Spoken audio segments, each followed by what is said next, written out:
కాకినాడ జిల్లా అంతా అభివృద్ధి పదంలో ఉందంటూ నాయకులు చెబుతున్న మాటలన్నీ కల్లబొల్లి మాటలుగానే అనుకోవాల్సిన పరిస్థితి ఏర్పడింది.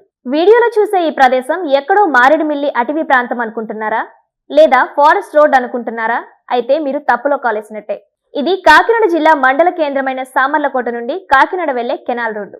ఈ కెనాల్ రోడ్డు చూస్తే కాకినాడ జిల్లాలోని ఆర్ఎండ్బి అధికారుల నిర్లక్ష్యం స్పష్టంగా కనిపిస్తుంది. రోజు వేల సంఖ్యలో వాహనాలు తిరిగే ఈ రోడ్డుకి ఇరువైపులా తుప్పలు, చెట్లు దర్శనమిస్తున్నాయి. పూర్వం అశోకుడు రోడ్డుకి ఇరువైపులా చెట్లు నాటించును అనేది పుస్తకాల్లో చదివాం, విన్నాం. మన పెద్దలు కూడా చూసే ఉండొచ్చు. కానీ ఇప్పుడు సామర్లకోట అధికారులు రోడ్డుకి ఇరువైపులా తుప్పలు ఏపుగా పెంచే పనిలో ఉన్నారు అనే విధంగా చెప్పుకోవాల్సిన పరిస్థితి ఏర్పడింది.